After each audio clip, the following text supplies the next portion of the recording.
मैं इसे भगवान का आशीर्वाद मानता हूं कि ईश्वर ने विपक्ष को सुझाया और वो प्रस्ताव लेकर आए।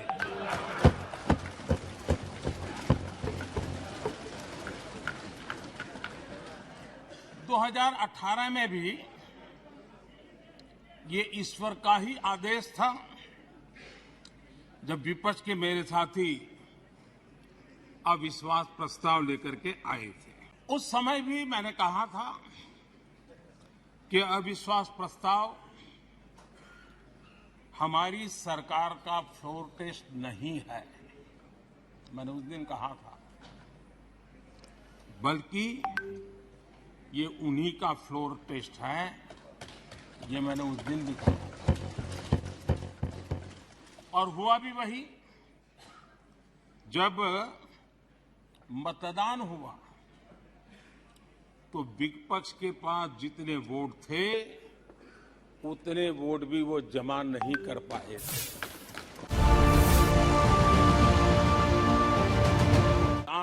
आसमान में उड़ने के लिए हौसला दिया है, अवसर दिया है।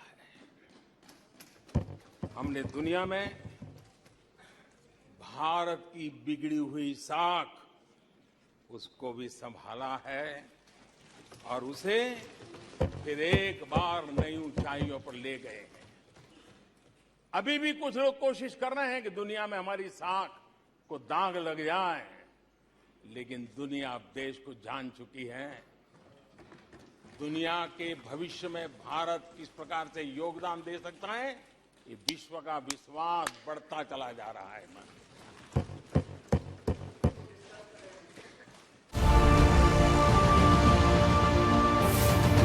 आसमान में उड़ने के लिए हौसला दिया है, अवसर दिया है।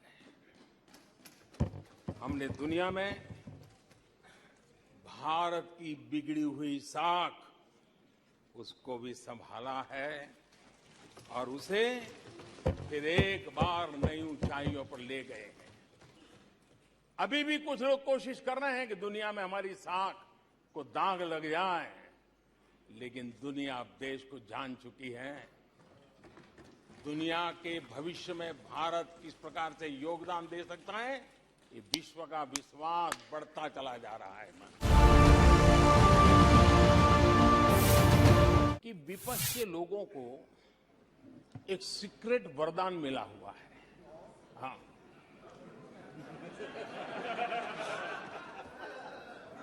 सीक्रेट वरदान मिला हुआ है। और वरदान ये कि ये लोग जिसका बुरा चाहेंगे उसका भलाई ही होगा।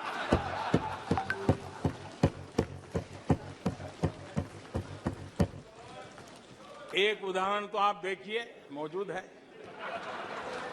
20 साल हो गए, क्या कुछ नहीं हुआ, क्या कुछ नहीं किया गया, लेकिन भलाई होता गया।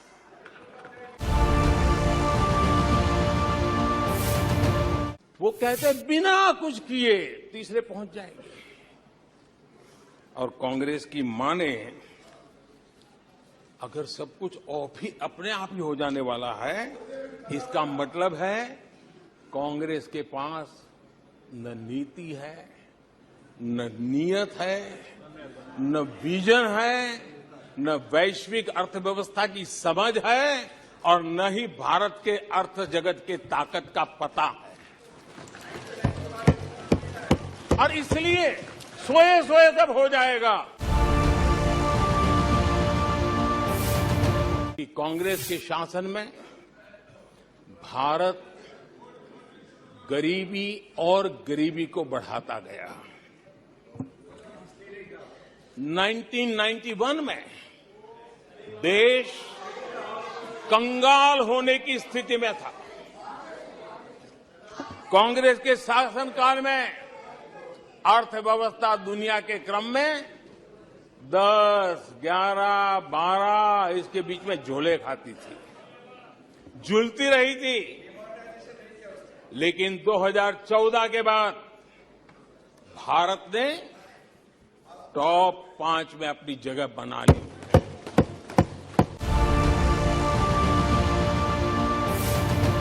देशवासियों को सत्य समझाना चाहता हूं। ये लोग, ये घमंडिया गठबंधन, ये लोग भारत के दिवालिया होने की गारंटी है। भारत के दिवालिया होने की गारंटी है।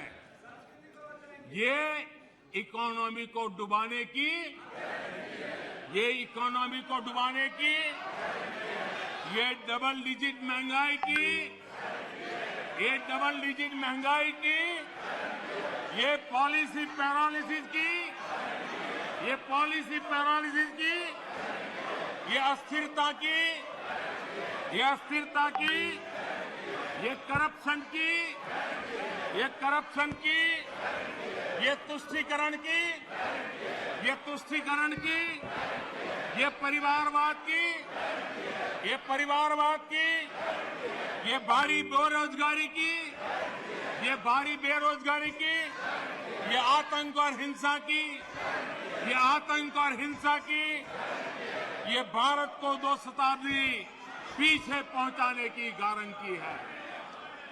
आदरणीय अध्यक्ष जी, ये कभी भारत को टॉप 3 अर्थव्यवस्था बनाने की गारंटी नहीं दे सकते। ये मोदी देश को गारंटी देता है कि मेरे तीसरे कार्यकाल में मैं हिंदुस्तान को टॉप 3 की पोजीशन में लाके रहूंगा। ये मेरा देश को गारंटी है। ये कभी भी देश को विकसित बनाने का सोच भी नहीं सकते हैं। उस दिशा में ये लोग कुछ कर भी नहीं सकते। आदरणीय अध्यक्ष महोदय,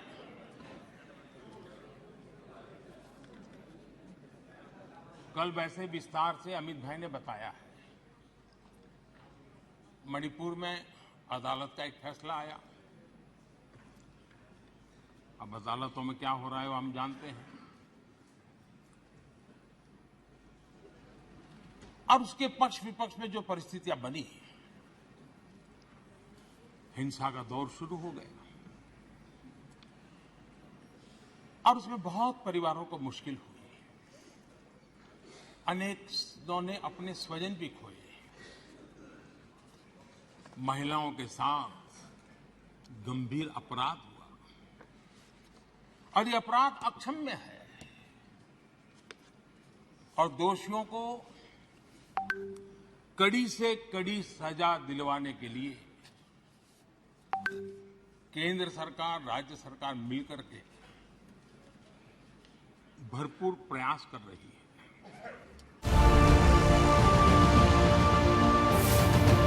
मैं मणिपुर के लोगों से भी आग्रहपूर्वक कहना चाहता हूं, वहां की माताओं, बहनों, बेटियों से कहना चाहता हूं, देश आपके साथ है। ये सदन आपके साथ है। हम सब मिलकर के, कोई यहां हो या ना हो, हम सब मिलकर के इस चुनौती का समाधान निकालेंगे। वहां फिर से शांति की स्थापना होगी। मैं मणिपुर के लोगों को विश्वास दिलाता हूं कि मणिपुर फिर विकास की राह पर तेज गति से आगे बढ़े। उसमें कोई प्रयासों में कोर कसर नहीं रहेगी। आदरणीय अध्यक्ष जी, आप सबको भी मैं याद दिलाना चाहता हूं साथियों, यहां मेरे जो नॉर्थ ईस्ट के भाई हैं उनको हर चीज का पता है। जब मणिपुर में वो एक समय था, हर व्यवस्था उग्रवादी संगठनों की मर्जी से चलती थी। वो कहे वो होता था।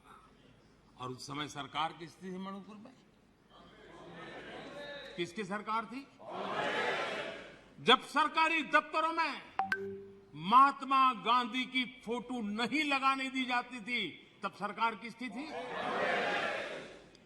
जब मोइरांग में आजाद हिंद फौज के संग्रहालय पर नेताजी सुभाष चंद्र बोस की प्रतिमा पर बम फेंका गया, तब मणिपुर में सरकार किसकी थी? तब मणिपुर में सरकार किसकी थी? आदरणीय अध्यक्ष जी, जब मणिपुर में स्कूलों में राष्ट्रगान नहीं होने देंगे, ये निर्णय किए जाते थे, तब मणिपुर में सरकार किसकी थी? जब एक अभियान चला था, अभियान चला करके लाइब्रेरी में रखी गई किताबों को जलाने का, ये देश का अमूल्य ज्ञान की विरासत को जलाते समय सरकार किसकी थी?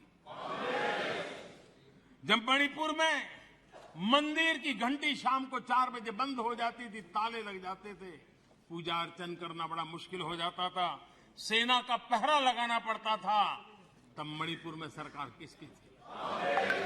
आदरणीय अध्यक्ष जी, जब इम्फाल के इस्कॉन मंदिर पर बम फेंककर श्रद्धालुओं की जान ले ली गई थी, तब मणिपुर में सरकार किसकी थी?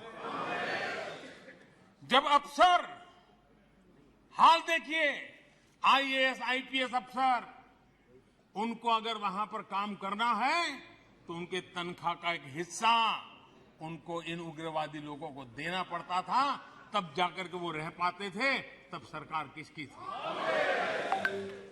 आदरणीय अध्यक्ष जी, इनकी पीड़ा सिलेक्टिव है, इनकी संवेदनाएं सिलेक्टिव है, इनका सब बातचीत राजनीति से शुरू होती है और राजनीति से आगे बढ़ती है। वे राजनीति के दायरे से बाहर से न मानवता के लिए सोच सकते हैं, न देश के लिए सोच सकते हैं, न ही देश की इन कठिनाइयों के लिए सोच सकते हैं। उनको सिर्फ राजनीति के सिवा कुछ सूझता नहीं है।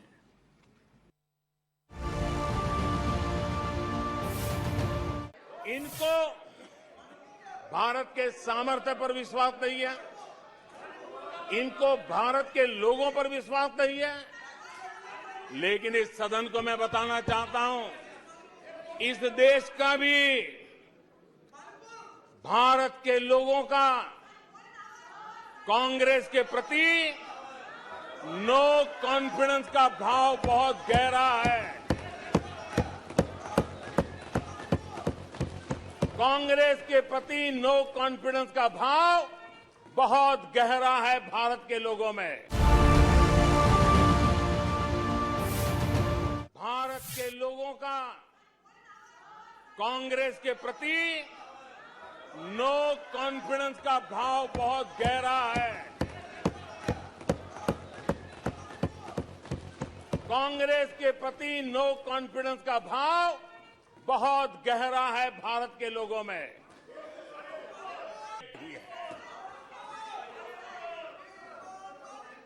आदरणीय अध्यक्ष जी, देश के कई हिस्सों में कांग्रेस को जीत दर्ज करने में अनेक दशक लग गए हैं। तमिलनाडु में कांग्रेस की आखिरी बार 1962 में जीत हुई थी। 61 वर्षों से तमिलनाडु के लोग कह रहे हैं कांग्रेस नो कॉन्फिडेंस। तमिलनाडु के लोग कह रहे हैं कांग्रेस। पश्चिम बंगाल में उन्हें आखिरी बार जीत 1972 में मिली थी। पश्चिम बंगाल के लोग 51 सालों से कह रहे हैं कांग्रेस, कांग्रेस। उत्तर प्रदेश और बिहार और गुजरात कांग्रेस आखिरी 1985 में जीती थी। पिछले 38 वर्षों से वहां के लोगों ने कांग्रेस को कहा है, वहां के लोगों ने कांग्रेस को कहा है त्रिपुरा में उन्हें आखिरी बार 1988 में जीत मिली थी। 35 वर्षों से त्रिपुरा के लोग कांग्रेस को कह रहे हैं, कांग्रेस कांग्रेस। ओडिशा में कांग्रेस को आखिरी बार 1995 में जीत नसीब हुई थी। यानी ओडिशा में भी 28 वर्षों से कांग्रेस को एक ही जवाब दे रहा है। उड़ीसा कह रहा है नो कॉन्फिडेंस कांग्रेस।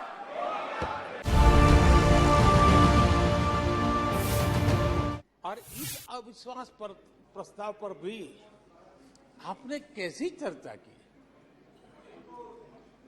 और तो मैं तो देख रहा हूं सोशल मीडिया में आपके दरबारी भी बहुत दुखी है। ये हाल है आपका।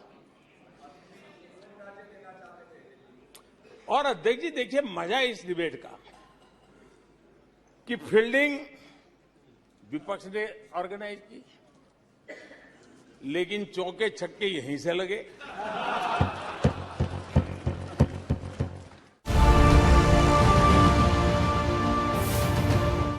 आदरणीय अध्यक्ष जी, बहुत बार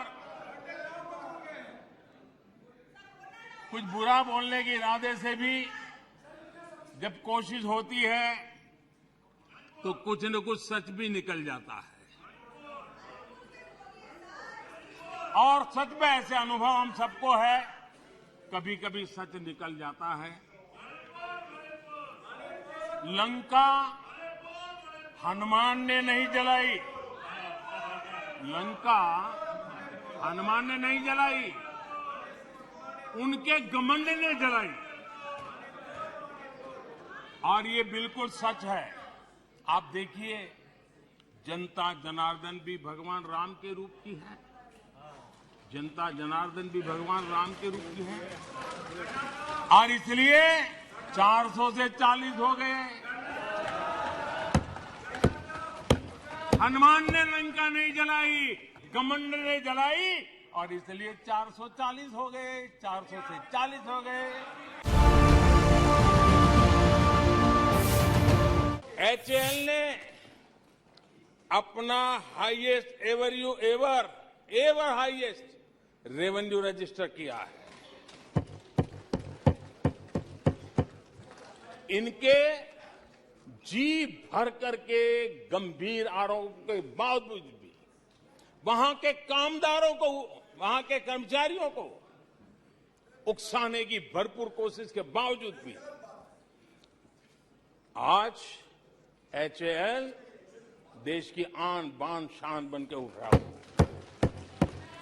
आदरणीय अध्यक्ष जी, जिसका बुरा चाहते हैं वो कैसे आगे बढ़ता है, मैं तीसरा उदाहरण देता हूं।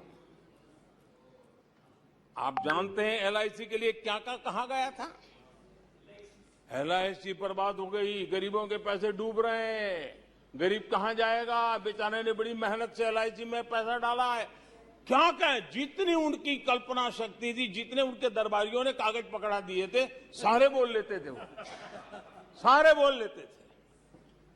लेकिन आज LIC लगातार मजबूत हो रही है। शेयर मार्केट में रुचि रखने वाले को भी ये गुरु मंत्र है कि जो सरकारी कंपनियों को ये लोग गाली देना, आप उसमें दांव लगा दीजिए साहब, अच्छा ही होने वाला है।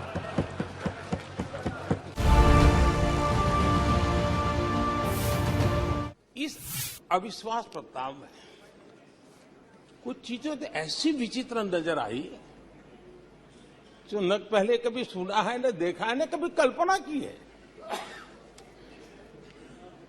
सबसे बड़े विपक्षी दल के नेता को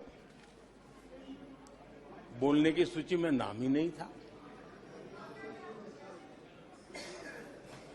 और पिछले उदाहरण देखिए आप, 1999 में वाजपेयी सरकार के खिलाफ अविश्वास प्रस्ताव आया। शरद पवार साहब उस समय नेतृत्व कर रहे थे। उन्होंने डिबेट का नेतृत्व किया। 2003 में अटल जी की सरकार थी, सोनिया जी विपक्ष की नेता थी, उन्होंने लीड ली, उन्होंने विस्तार से अविश्वास प्रस्ताव रखा। 2018 में खड़गे जी थे विपक्ष के नेता, उन्होंने प्रोमिनेंटली विषय को आगे बढ़ाया। लेकिन इस बार अधीर बाबू को क्या हाल हो गया, उनकी पार्टी ने उन्हें बोलने का मौका नहीं दिया। ये तो कल अमित भाई ने बहुत जिम्मेवारी के साथ कहा कि भाई अच्छा नहीं लग रहा है, और आपकी उदारता थी कि उनका समय समाप्त हो गया था तो भी आपने उनको आज मौका दिया। लेकिन गुड़ का गोबर कैसे करना, उसमें ये माहिर है।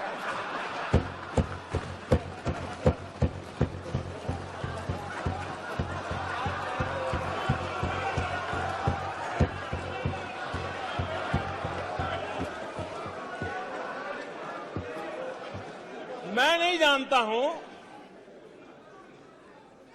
कि आखिर आपकी मजबूरी क्या है, क्यों अधीर बाबू को दरकिनारे कर दिया गया।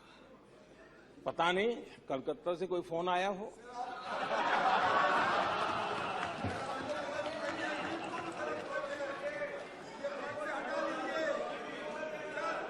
और कांग्रेस बार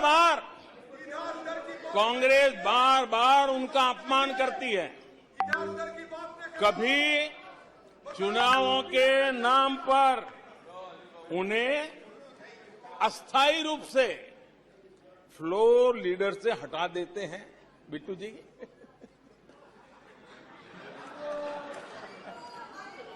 हम अधीर बाबू के प्रति अपनी पूरी संवेदना व्यक्त करते हैं।